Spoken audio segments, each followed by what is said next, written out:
উচ্চতৰ মাধ্যমিকত উজলিল বৰপেটাৰ মাছদিয়াৰ আনিছা আঞ্জুম। সুচিকিৎসকৰে গ্ৰাম্যাঞ্চলত মানৱ সেৱা কৰাৰ মন আনিছাৰ।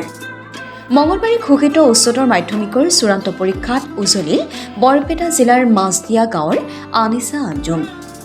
সৰ্থেবাৰী ৰাজহ চক্ৰৰ অন্তৰ্গত মাছদিয়া গাঁৱৰ বিশিষ্ট সমাজসেৱক তথা অধিবক্তা আনোৱাৰ হুছেইন আৰু আমিনা আহমেদৰ কন্যা আনিছা আঞ্জুমে উচ্চতৰ মাধ্যমিকৰ চূড়ান্ত পৰীক্ষাত উজ্বলি উঠিছে। নমস্কাৰ, মোৰ নাম আনিছা আঞ্জুম, আব্বাৰ নাম আনোৱাৰ হুছেইন আৰু মোৰ মাৰ নাম আমিনা আহমেদ। মই Hojai Ajmal super 40 integrated course কৰি আছিলোঁ আৰু এইবাৰ উচ্চতৰ মাধ্যমিক শিক্ষান্ত পৰীক্ষাত মই 89.6% পাবলৈ সক্ষম হৈছোঁ।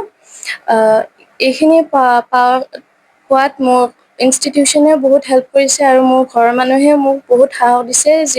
যিহেতু মই হোষ্টেলত আছিলোঁ তো তাৰ পৰা বহুত মানে ছাপোৰ্টটো পাইছিলোঁ আৰু টিচাৰ্ছবোৰৰ পৰা বা ইনষ্টিটিউশ্যনৰ পৰাও যিখিনি এডিশ্যনেল ছাপোৰ্ট লাগে সেইখিনি সিহঁতে দিছিলে আৰু ঘৰৰ পৰা মাহঁতে ফোনৰ যোগেদিয়ে মোক যিখিনি মটিভেট কৰিব লাগে সেইখিনি কৰিছিলে। তাৰপিছত সেইখিনিয়ে মই নিজে কষ্ট কৰি পঢ়ি এইখিনি পাবলৈ সক্ষম হৈছোঁ।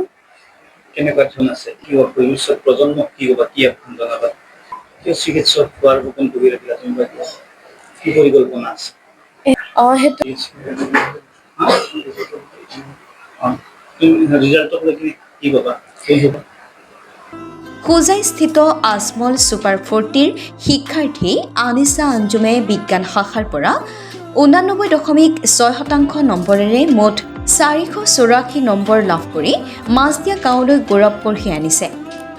মেধাৱী ছাত্ৰী আনিছা আঞ্জুমে ইংৰাজীত 84, অসমীয়াত 94, জীৱ বিজ্ঞানত 94, পদাৰ্থ বিজ্ঞানত 91 আৰু ৰসায়ন বিজ্ঞানত 85 নম্বৰ লাভ কৰি সুখ্যাতিৰে উত্তীৰ্ণ হয়। আনিছাই এই সফলতাত পিতৃ মাতৃৰ লগতে অধ্যয়নৰত শিক্ষানুষ্ঠানৰ শিক্ষাগুৰুৰ পৰা যথেষ্ট অনুপ্ৰেৰণা লাভ কৰিছিল বুলি মন্তব্য কৰে। আনিছাই সুচিকিৎসক হোৱাৰ সপোন পুহি ৰাখি ভৱিষ্যতে গ্ৰাম্যাঞ্চলত মানৱ সেৱা কৰাৰ ইচ্ছা মনত পুহি ৰাখিছে বুলি জানিবলৈ দিয়ে। মোকালমোৱাৰ পৰা সুৰজিত পাঠকৰ ৰিপৰ্ট, ৰিপৰ্টাৰ লাইভ অসম। আজি আমাৰ পৰিয়ালত এটা আনন্দৰ জোৱাৰ উঠিছে।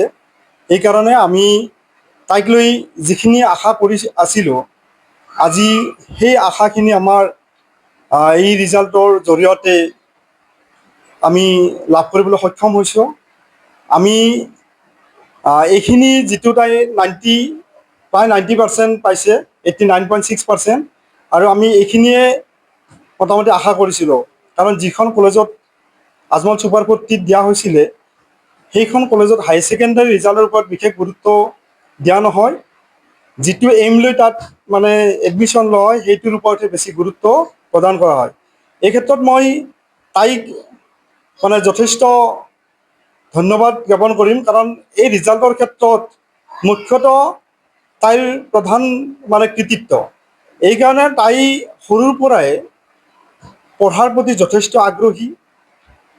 পঢ়াৰ কথা আমি তাইক ক'ব লগা হোৱা নাই এতিয়ালৈকে, যে পঢ়িব লাগে, যে জ্ঞান অৰ্জন কৰিব লাগে, ভৱিষ্যতে ভালদৰে আগবাঢ়ি যাব লাগে, এইখিনি কথা তাইৰ ব্ৰেইনত সদায় থাকে, যাৰ বাবে তাইক এই সফল মানে এজন চিকিৎসকৰ যিটো সপোন, সেই সপোনটো আজৰি আনিবলৈ মানে সক্ষম হ'ব বুলি আমি যথেষ্ট আশাবাদী আৰু মই ভাবোঁ তাই এই ক্ষেত্ৰত সফল হ'ব।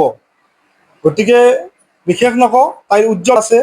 সেই পৰীক্ষাটো আজি যেনেকৈ ঘৰত এক আনন্দমুখৰ পৰিৱেশৰ সৃষ্টি হৈছে, সেই নিটৰ ৰিজাল্টৰ দিনাখনো পুনৰ এইখন ঘৰত এক আনন্দৰ লহৰ বওক, মই সেইখিনিয়ে কামনা কৰিছোঁ। আৰু আপোনালোকৰ ফালৰ পৰাও তাইলৈ ৰিপৰ্টাৰ লাইভ।